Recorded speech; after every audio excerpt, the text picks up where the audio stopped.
هالو سلام سلام البنات، ازول في اللون البنات. راني جيت وجبت لكم معايا هذه التحليه اللي سهله مهله، تقدروا توجدوها يعني بكل سهوله وما تطولش عليكم، والبنه ثقوا فيا طب طب طب بزاف شابه. ان شاء الله يا ربي في هذا رمضان راه عندي بزاف تحليات، ان شاء الله يا ربي نديرها لكم وينالوا كامل الاعجاب تاعكم ويعجبوكم ويعجبوا العائله تاعكم ان شاء الله يا ربي.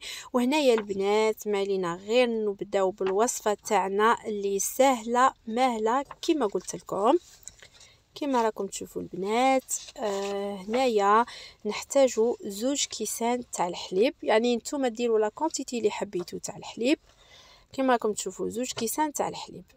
فوالا راني نوري لكم يعني بيدي راكم تشوفوا. نحتاجو تاني 2 مغارف تاع مايزينا، 2 مغارف تاع الفارينه اللي ما يكونوش معمرين بزاف، و4 مغارف تاع السكر، والسكر ديروا على حسب قيسكم. وهنايا شونتيي انا عندي لا شونتيي انا درت كاس كامل، ولكن انا ما درتوش كامل. ديروا ننصحكم يعني ديروا غير النص تاع هذاك الكاس اللي درتو به الحليب. فوالا هنايا نرفدو يعني القدره ولا اي حاجه اللي انا رايحين نطيبوا فيها، نحطوا فيها 2 مغارف هذوك تاع الفارينه، 2 مغارف تاع مايزينا. كما قلت لكم المغارف يكونوا ممسوحين ماشي معمرين بزاف، سينو رايح يجيكم بزاف شاد روحو. انا نفضل انكم ديروا غير 2 مغارف مسحين يعني ماشي معمرين بزاف. كما راكم تشوفوا هنايا البنات تنجموا ديروا هنايا ذوق تاع لافاني، ولا تنجموا تاني ديروا المزهر. المهم نتوما ديروا الذوق اللي يعجبكم. وهنايا نزيدوا ثاني هذاك الكاس الثاني تاع الحليب. ما تنسوش البنات قلت لكم ما لازم يكونوا المغارف حبيين بزاف، يعني لازم كما قلت لكم يكون المغارف مسوحين. راني نعاود لكم باش تنجحوا في الوصفه تاعكم، ما تقولوش ان هذه الوصفه ماشي ناجحه. فانا هنايا البنات حطوها على الغاز اللي يكون متوسط، وما توقفوش حركوا حركوا حتى تشوفوه يتلم، وما تخلوش يتلم بزاف سينو راه رايح تجيكم ثقيله. فوالا البنات كما راكم تشوفوا هنايا البنات نزيدوا غير النص تاع الشونتي، لا اكثر ولا اقل. ديروا غير النص تاع هذاك الكاس. وهنايا في هذا الوقت البنات ما تنسوش ديروا ثاني مغرف تاع الزبده. البنات ما تنسوش مغرف تاع الزبده، باسكو انا هنايا ما صورتهاش. هذيك المغرف تاع الزبده هي اللي تخليه يجي طري بزاف. كما راني نقولكم البنات تبعوا برك على كلامي، راكم رايحين تنجحوها جيدا يعني كما يبغيها الخاطر، وما كنتش رايحين تحشموا بها. هذه الوصفه بزاف شابه وبزاف سهله. هنايا البنات نرفدوا اللي رانا رايحين نحطوا فيه. انا حطيت في ليفيغين، يعني انا جو بريفير كو تحطوا في حاجه ترونسبارونت باه تجيكم ويجي الشكل تاعو شباب بزاف. كما راكم تشوفوا البنات انا نديرو كامل كيما هكا. انا درت ليا انا وزوجي، ودرت لبناتي ثاني باسكو يحبوا بزاف هذه التحليه.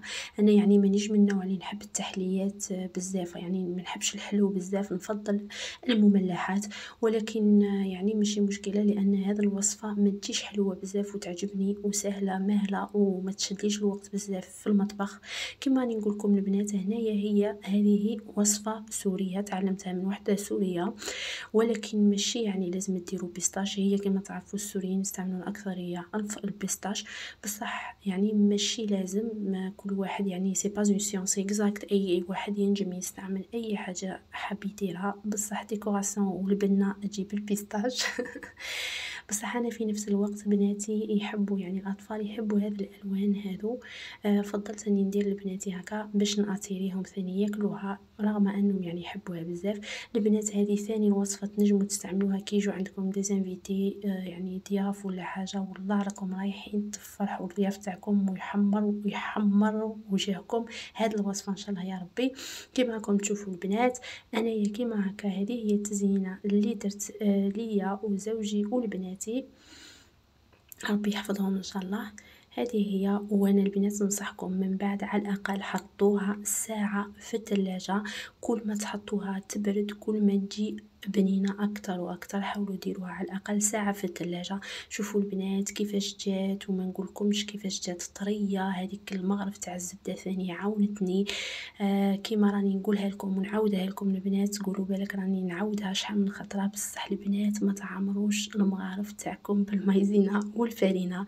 هنايا البنات نقولكم ان شاء الله يا ربي تجربوها وتنال اعجابكم واعجاب العائلة تاعكم. وهنايا البنات معليا غير نقولكم الى المرة الجاية. باي.